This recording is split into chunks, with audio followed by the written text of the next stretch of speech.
Hello and welcome. Good evening to everyone. Good afternoon, good morning from wherever you're listening and joining us in today's show, in conversation at the Crossroads. So, as you can see, today's guest is not one, but we have a dashing duo, Shalaka and Kalpesh. Before that, I have something to share. Celebrate small victories, but continue to strive for the better future.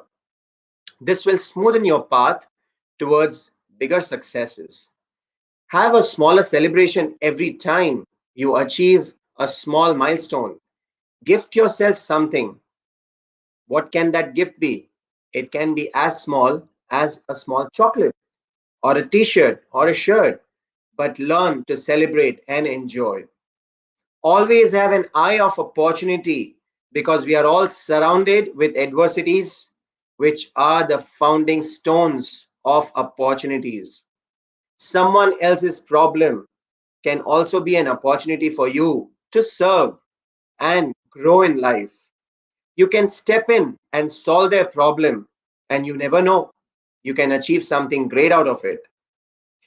Don't worry because no work is beneath your dignity as long as it helps you to move towards the goal that you're achieving and something which is important for you.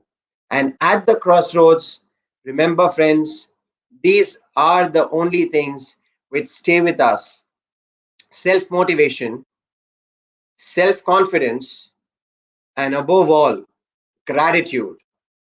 So let me welcome Kalpesh and Shalaka to the show and introduce them. So, Shalaka, I've known her for more than 12 years now, and she's been working in the service industry with ICICI Bank, Capita, and other banks. She's also a Reebok certified trainer for individuals and group trainings. She's a process trainer for banking and insurance domain and a facilitator of connect sessions at various organizations. Now, when she connects, she really means connecting with the team, building the team, and bringing that positive vibe and energy in the system. Kalpesh, over 20 years of service industry experience with TCS, 3G, Tech Mahindra, and so on. He's also an executive coach and has worked with various business CXOs and CEOs in expansion, strategy, relationship, and life coaching. Overall, he is also a leadership facilitator and he has trained more than 2,000 people. But together, they are co-founders of Connect Quotient and are currently working with different organizations, communities, and they believe that the most important aspect of winning culture is building trust, empathy, and accountability. And empathy is not something which you can learn out of colleges or from books, but it is the niche knowledge that one gets only when someone has got that maturity, visibility, and wisdom through the future. So, welcoming Kalpesh and Shalaka. Thank you very much for joining, guys. Hi, Hi, good evening, Sagar. good evening. Hi, Shalaka and Kalpesh. How are you feeling? Great, excited. Excited, Sagar. Great to be here on this show in conversation with you, and I think Absolutely. we're looking forward for this entire discussion. Sure. So, while I was giving you introduction, it was something very exciting for me to know. You're talking about creating winning cultures. What do you mean by that? So, creating winning cultures, Sagar, is the need which every organization has. Today for every organization, there can't be individual winners. What needs to happen is a ecosystem that actually encourages performance, that encourages people working together and building that team spirit. Take an example of cricket match, for example, if I may give. If there is only one Sachin Tendulkar in your team, you may not necessarily keep winning. But if you have a team which works together, understands the strengths and weaknesses of each other, and builds the capability on basis of that, the probability of your team winning is always at its peak.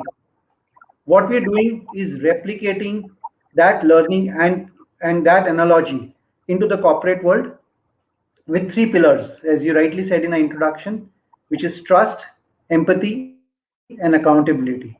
These are the three pillars that we work with organizations on. Yeah, and Lovely, yeah, that's lovely. what. Yes, Shalaka, please go on. No, so I was just about to add a point there wherein we conduct these sessions and they are so impactful.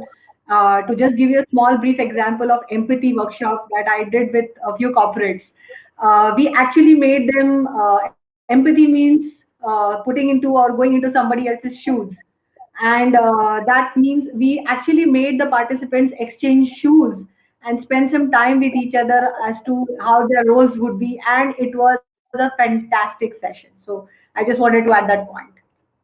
Wow, wow. So, on that note, I came across a very good quotation on empathy.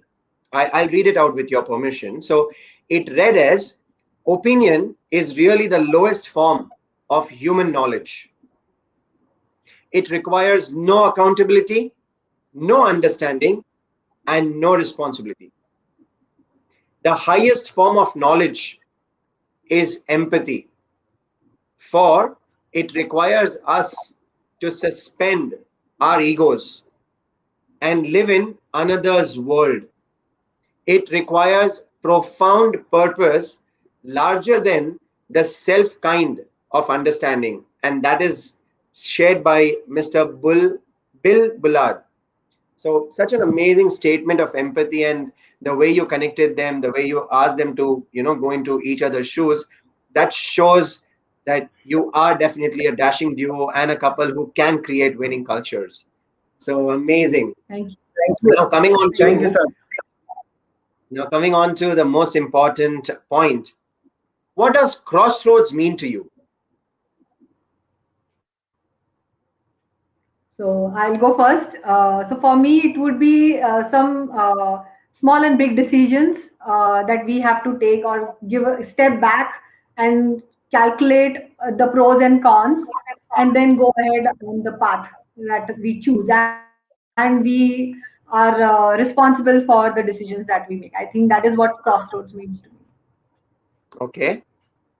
Perfect.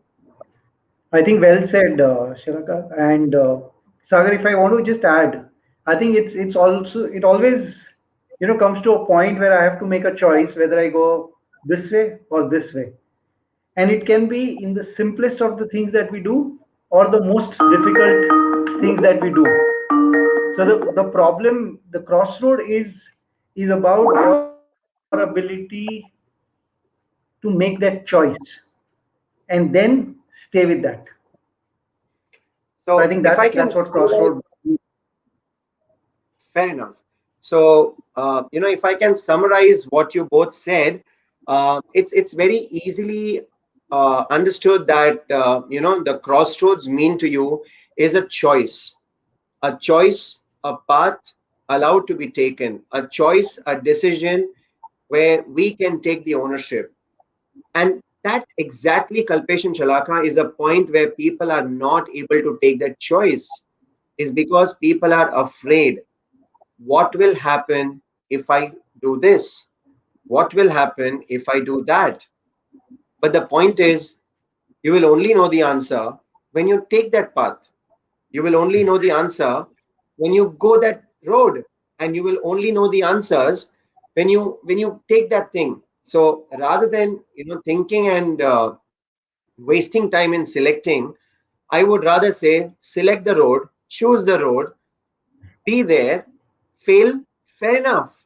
You've learned that this road is not good for you. At least you can advise to other people and take the other road, right? So that's amazing way that you've put across that it's your choice. So every single person who is listening right now, golden nugget at the crossroad, taking the decision is your choice. Take the ownership and enjoy that journey, because that's what you have in your life. So moving on to with the conversation, what is that one incident that you would like to share today with our listeners, which would be your life at Crossroads? Shalaka, would you like to give it a go? Yes, sure. So, I mean, we have a lot of points wherein we come to a crossroad and we have to think.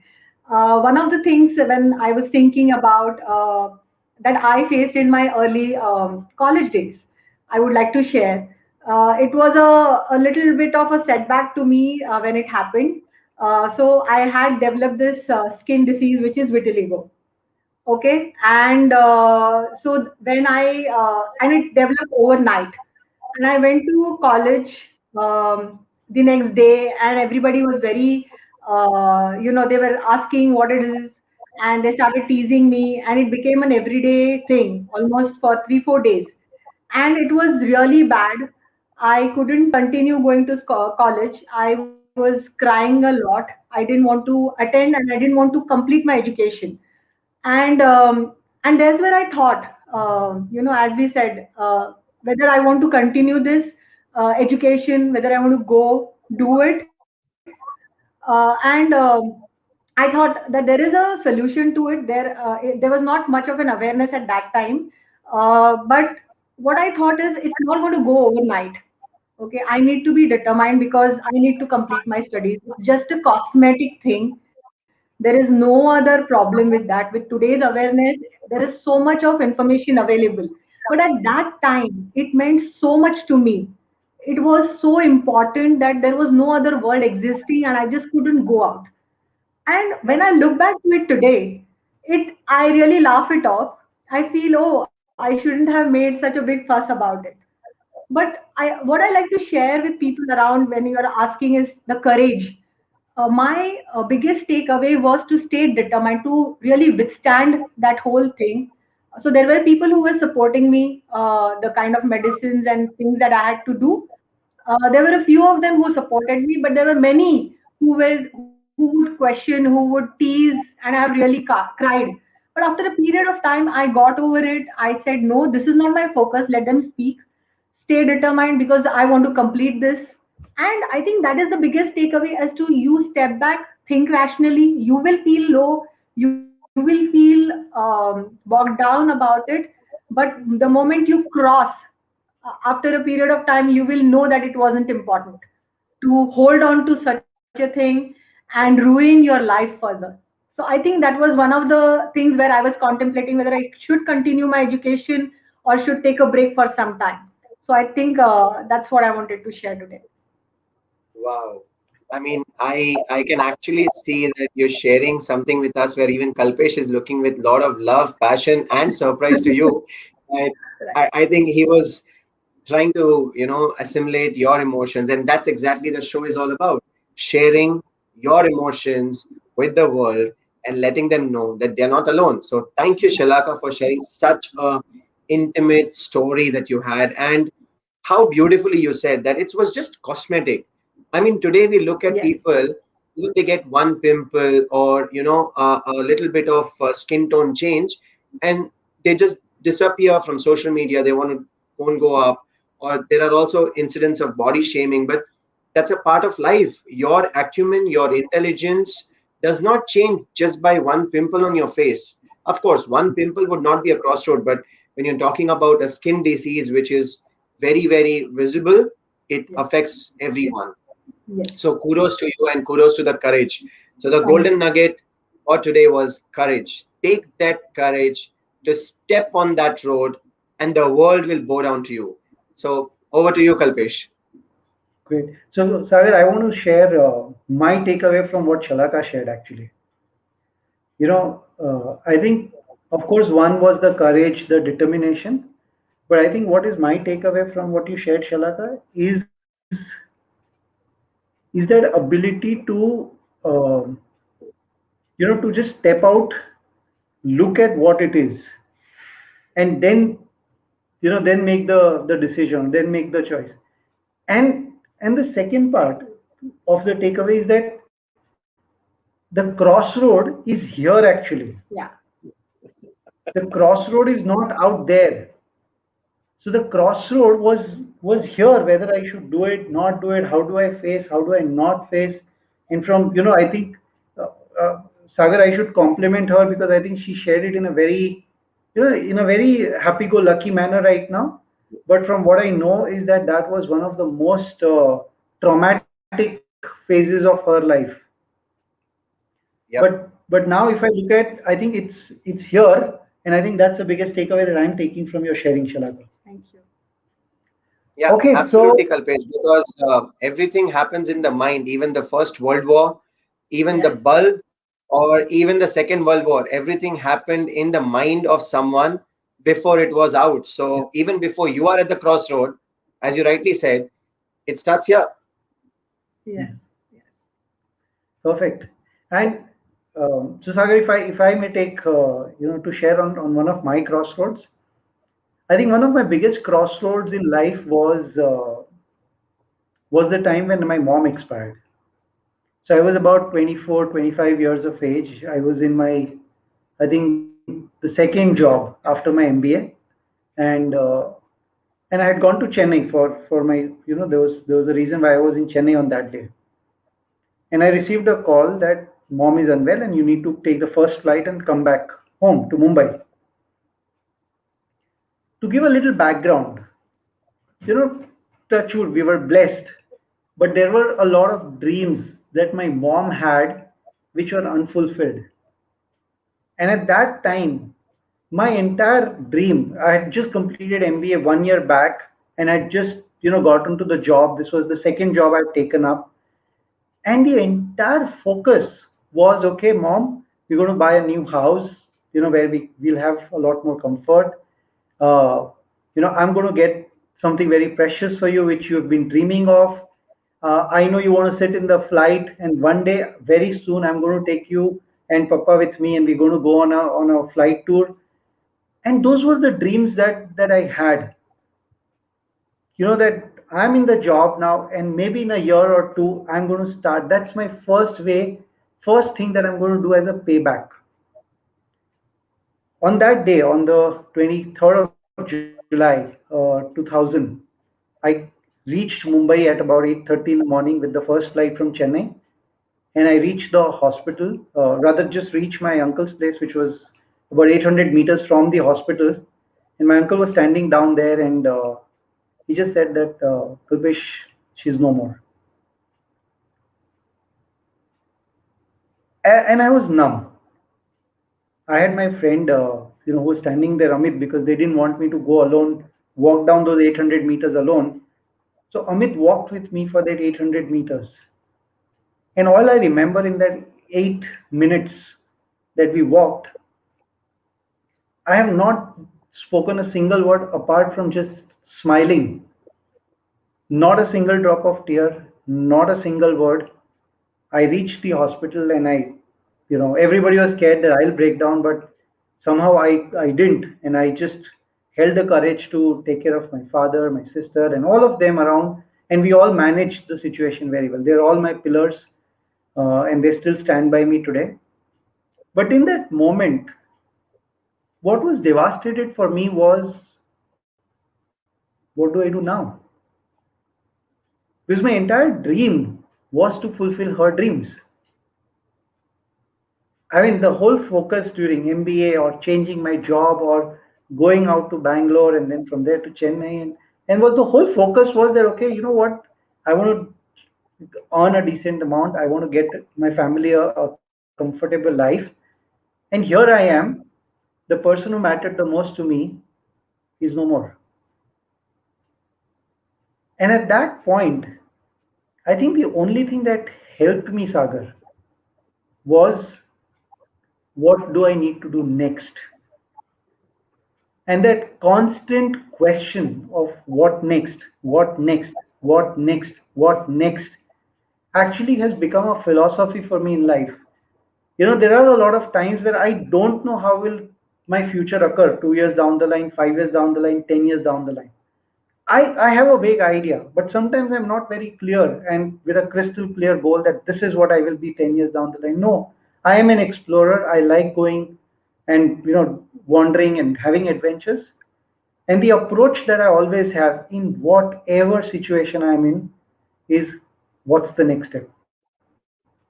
And I think that's what I wanted to share about the crossroad, I'm sorry, that I was at when my mom expired. And since then the approach has always been about taking the next right step. What's next?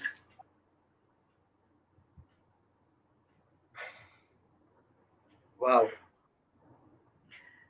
And I mean, I'm speechless well, right now. I am so sorry, but I want to connect one thing with you, okay? I think for both of us, one common story was the floods.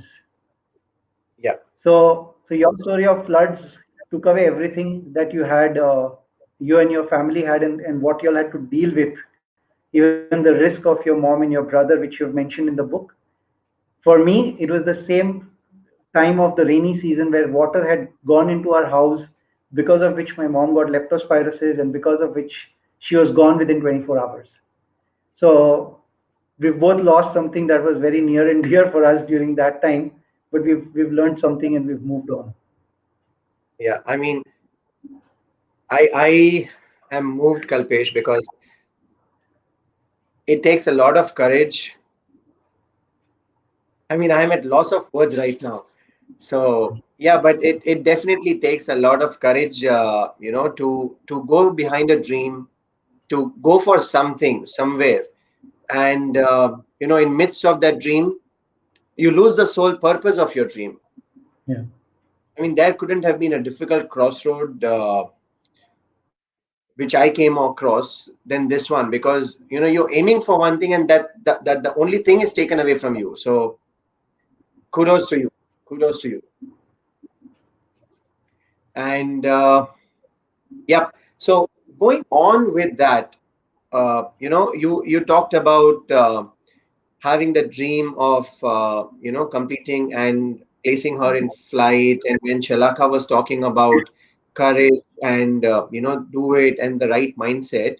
So how do you look at creating winning cultures and connecting that with organizations on their crossroads? Do you feel that organizations are also at the crossroads when actually they are launching a project, or they are working on a team building activity, and the leaders come at the crossroads? I'm sure I'm asking you this question out of the blue, but have you seen this thing happening around you, because you've been training a lot of corporate employees and the corporate leaders? So would you like to share something in that area? Sure. Go ahead. Okay. So, Arun, I think I just want to share that yes, organizations do come across a lot of crossroads, and I think today it is even more critical. What's most important is, imagine drawing this one circle, and this is my way of starting a conversation. Of course, I've learned it from some very senior people. Is the first thing that you do is you draw a circle, saying that if this is the game we are playing, decide whether you're in or you're out. Okay. The minute you are in, everything in that game is your responsibility. If you are out, you have all the liberty to gossip, crib, talk about what's not working, talk about the analysis, talk about the game as an audience. But when you're in the game, you're playing the game. So with organizations, Sagar, the one thing that I'm working with right now, and I'm giving live examples, is that how do you constantly, at every moment, build that trust? How do you constantly step into the other person's shoes? Look at what they're doing rather than sitting at your chair and saying, you know what, this department doesn't work, this person doesn't do it, this person always has a concern. Do that. Go step into their shoes. Look at what's the difficulty. Get them into the game. You can't say that, no, no, it is his job. I have sent it to him. Now I'll wait for him to respond. No, it's your game. And sorry, but I love cricket, and therefore I bring this example. You know, You go to a cricket match, you're playing 11 players on the field. What happens is one of the fielders drops a catch. What do? The next minute you're bowling again and your players are fielding again. And what do? The next time again an opportunity comes, you catch the ball. Or you train him that, okay, what are you focusing on? Is there a difficulty? You change the fielding position, but you move on. You don't stand there next time saying, नहीं उसके पास जाएगा ball तो I'm not worried. It's his responsibility. Yeah. Either the team wins or nobody wins. Right? Yeah. The third part, which I keep talking about, accountability, Sagar. You've been a vice president into an organization. You've worked for more than about 15 years. One of the biggest drawbacks in organizations is they initiate projects, they talk about a lot of ideas, they talk about a lot of things into their meetings that we should do this, we should do that. Things come on the table. The question is, who picks it up? Do you discuss about who is going to pick it up? What are they going to do about it? By when are they going to do about it? And who will they come to if they face a problem? The question is, ideas are available at the drop of a hat. Let's filter down, choose those ideas, and then put that accountability structure, put that in the governance, put it into existence. Because that's where it lives, and that's where it comes into execution and in life. So therefore this whole experience of working with trust, empathy, and accountability with leaders, I think gains a lot of momentum and brings people together. At the end of the day, you all win or you lose. That's the philosophy. And I think that's our experience working with, and I'm telling you, we're working with corporates, and we are on the verge of starting working with an institute as well. They're wanting to pick this up for their faculties, for their students, and we're on the verge of closing that whole assignment. They have agreed, and the whole principle is what they've bought in. We probably should be starting it this month or next month, working with them on creating winning cultures for their institute. That's the power. God bless you. God bless you, and I'm sure that will happen. So, if I can again take this opportunity and summarize it and also put it for the individuals, what you've said made so much sense is, let's say when you're at the crossroad, draw a circle. There are two options or three options. Lay them down, pick up one option and place it in the circle, which means you have decided that this is your path. And then behave like a cricket team, go into the circle, go into the playground, and even if you miss one or two catches, keep playing the game till the last ball, because it's only the last ball that will decide that if you have succeeded in your crossroads or not. And apart from all that, build that circle with people, network, community, positivity, gratitude, empathy, because that is what is going to make you more stronger. And that is where you will need to trust yourself. So Kalpesh was trying to say that, we have to trust each other as a team. Yeah, Kalpesh, I'll come to you.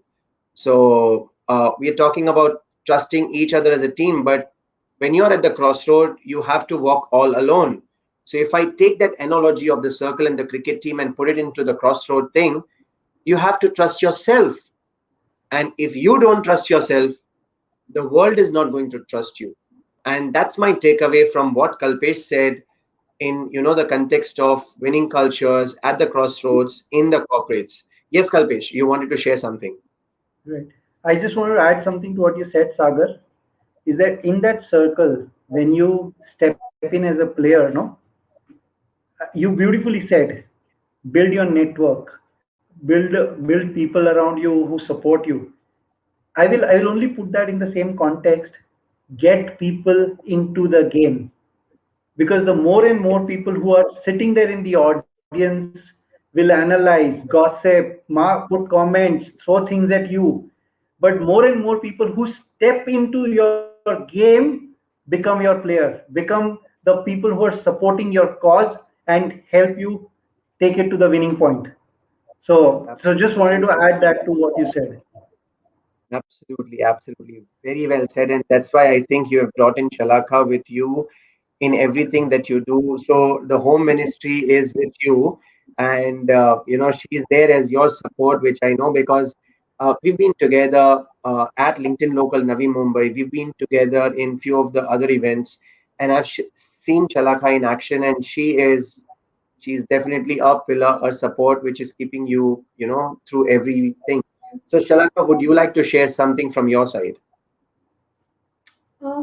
So as he rightly said, there was a story also that I've read somewhere, wherein there were a group of kids who were playing, and the other team was winning. There's team A and team B, and two guys were sitting on the fence cheering their team members on.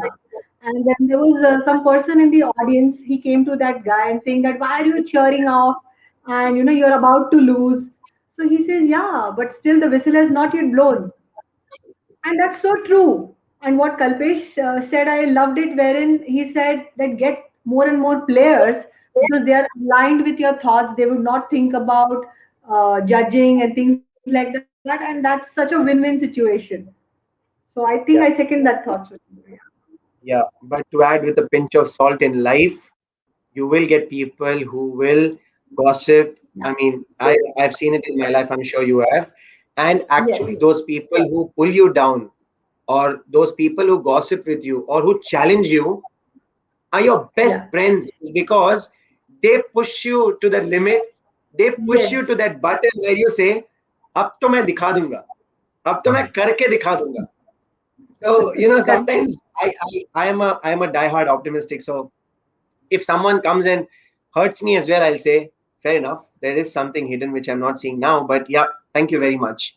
So gratitude has become a routine in my life, and you know that's a part of it. So now moving on to the next question, which is your favorite chapter from the book At the Crossroads So of Life? So I would say one of the chapters which I liked is the recovery agent, and I connected to the crossroad that I was at when what I mentioned about being determined. At that moment of time, what you have narrated in the story, you wanted to recover that money. You felt that was right, and is where you kept pursuing that. You kept doing it even if it was an installment of 25 rupees. So, at that time, that was the most important thing to you, that I need to have that 500 rupees to me. Now, when you look back at it, you might feel, no, I probably would have done it in a better way. But at that moment of time, that's what you did. And I think I resonate that with my story. And I think that's why I think that's the chapter I like the most.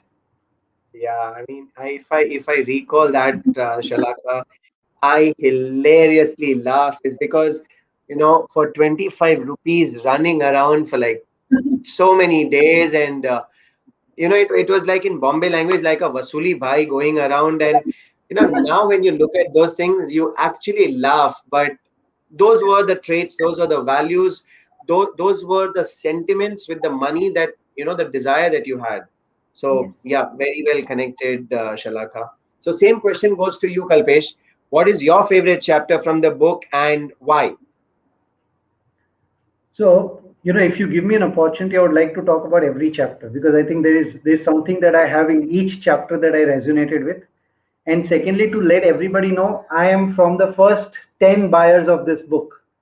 The minute it was launched, within the first 10 people, it was my click, and I have this book with me.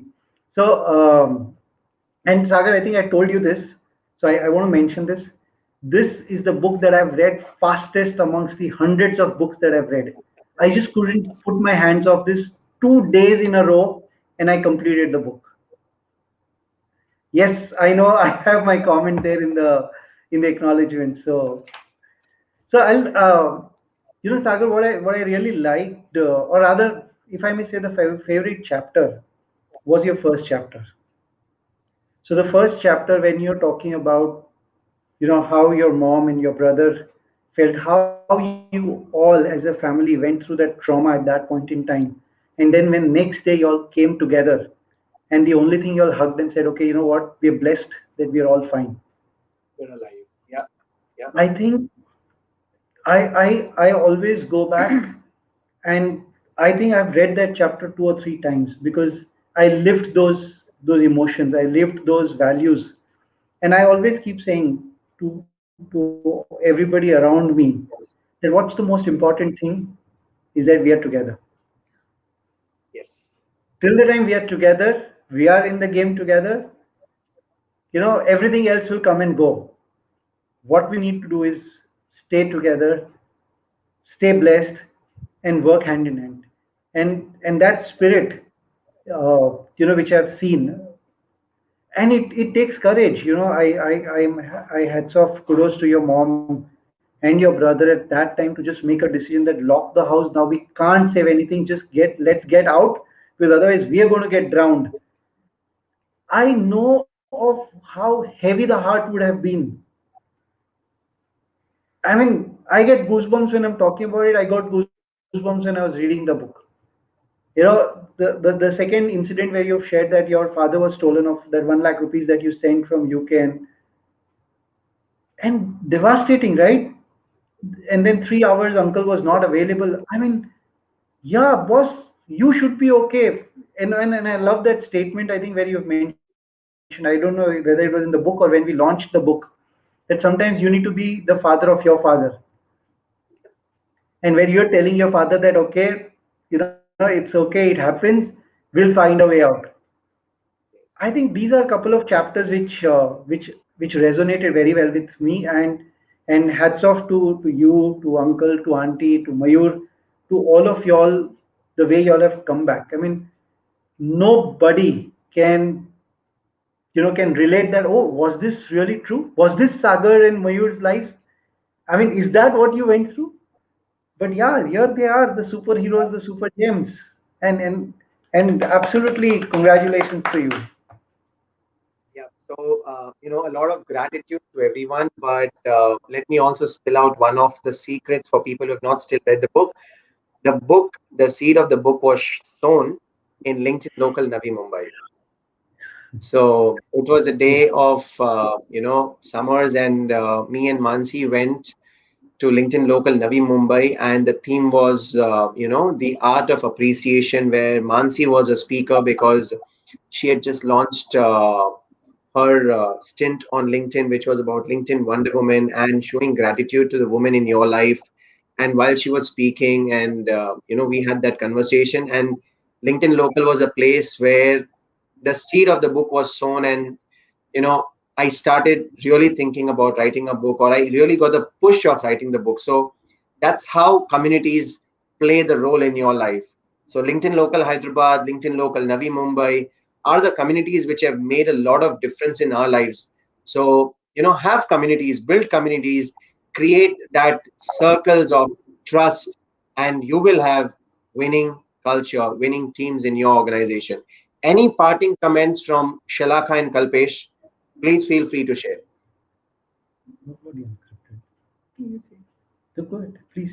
So, no, so when we are talking about creating winning cultures, building communities, uh, one thing that we have just recently started is unscripted the celebrating relationships, wherein we are trying to get in pairs of people who are related to each other. Maybe they are siblings, or their parent and child, or their friends, couples, student and teachers, all pairs. What is the special bond, and how do they get connected? How does the bond evolve? And while we are talking about building communities, there is a time that is spent in building a community. There is a mutual understanding, there is a respect, trust, that helps build this kind of communities, and that is the sole intention of starting this kind of a talk show, wherein we would get into people's lives and share with others that everybody is in the same boat,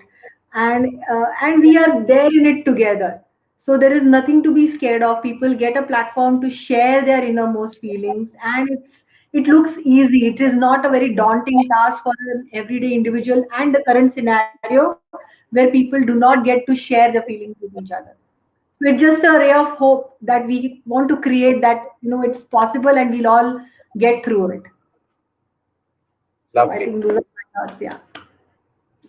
No, I think to add, Sagar, it's been wonderful journey, and I think thank God and thank you everyone who's been around us, and thank you for the book, of course, and then for inviting us here, because I think it I have never shared this incident which I shared today on this crossroad of my life, was something that's I've picked up for the first time. So thank you for giving us this platform, and the concept that you're creating.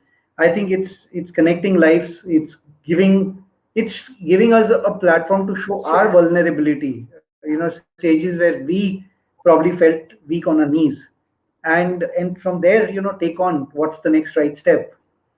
So thank you, and all our gratitude to you.